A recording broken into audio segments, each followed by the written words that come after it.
Magandang umaga, kumusta po? Narito po ulit ang update natin para sa lagay ng ating panahon ngayong umaga po ng October 1, 2024 na kung saan sa ngayon po ay halos nag-stationary pa rin ang bagyong Julian dyan po sa kanlurang bahagi ng Basco, Batanes at sa kasalukuyan ay nasa layo po ng 156 km west of Basco, Batanes.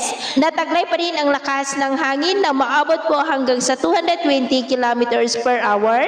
Naabot na po nito ang intensity peak at magsisimula na yan na hihina sa mga susunod na oras. Pero habang nandito po sa loob ng ating area of responsibility ay nananatili pa rin na nasa typhoon category. Ngayong araw hanggang bukas ay posibleng mag-stationary pa rin dyan sa northwestern ng Batanes. Malapit po sa ating power line at posibleng lalabas saglit ang sentro nito at papasok rin agad.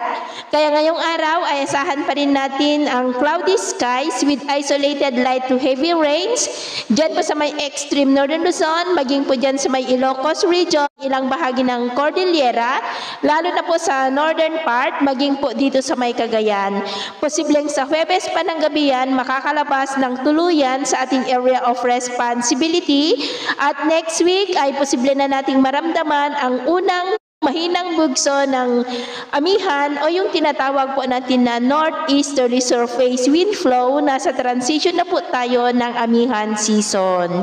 At dahil po kay bagyong Julian, dahil nandyan pa rin sa western part ng Basco, Batanes, malapit pa rin dyan, ay nakataas pa rin po ngayon ang tropical cyclone wind signal number 4 sa may Batanes, signal number 3 sa may northern and western portions po ng Babuyan Islands, sa may Babuyan Island, Calayan Island, Dalupiri Island at dyan po sa may Fuga Island. Signal number 2 pa rin sa may northern and western portion po ng mainland Cagayan, dyan po sa may Piat, Santo Niño, Camalanyugan, Tuaw, Lanlo, Pamplona, Gonzaga, Alcala, Amulong, Santa Teresita, Bagugay, Solana, Rizal, Claveria, Gataran, Igig, Glasam, Apari, Balesteros, Abulug, Alakapan, Sanchez Mira, Santa Praxedes, Santa Ana, kasama na po ang nalalabing bahagi ng Babuyan Islands, Apayao, Abra, Kalinga, Ilocos Norte, and the northern and central portions po ng Ilocos Sur, Sinait, Cabugao, San Emilio, Lidlidda, Banayoyo, Santiago, Santa Maria, Burgos, San Esteban, Nagbukel, Narvacan, Santa, Kawayan, Bantay, Santo Domingo, San Juan, San Vicente, San Ildefonso, Magsingal, Santa Catalina, maging po dyan sa may city of Bigan. Signal number 1 po sa nalalabing bahagi ng Ilocos Sur, La Union, Pangasinan, Ifugao, Mountain Province, Benguet, the rest of mainland Cagayan, sa may Peña Blanca, Tugigaraw City, Enrile, Isabela, Nueva Vizcaya, Quirino, maging po sa northern portions ng Aurora, sa may Dilasag, Kasiguran, Dinalungan, at maging po sa northern portion ng Nueva Ecija sa may Karanglan, Lupao at Pantabangan.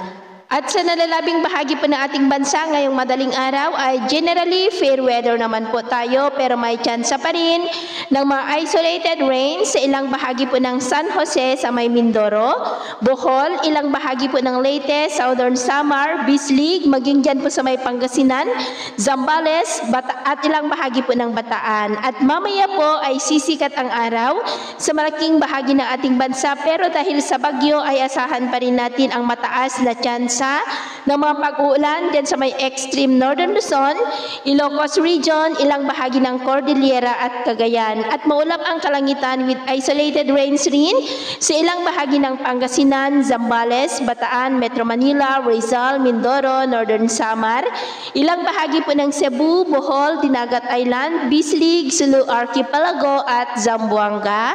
Kaya mag-ingat po tayo sa posibleng banta pa rin ng mga pagbaha at pagguho ng lupa. At sa atin naman po mga baybayin, dahil po sa bagyo ay pinagbabawal pa rin ang pagpalaot sa mga baybayin po ng extreme northern Luzon Islands, dahil ang mga alon po dyan ay posibleng aabot hanggang pa rin sa 9 meters height. At iwasan rin natin ang papalaot sa mga baybayin po ng northern Luzon, kasama na po ang Pangasinan, dahil ang mga alon dyan ay posibleng aabot po hanggang sa 3 to 6 meters height. Kaya hanggat maaari ay iwasan na po muna natin ang papalaot dyan sa mga may kulay pula para po mas makaiwas sa mga sakunang pangkaragatan. So, yun po ang latest update natin sa araw na ito.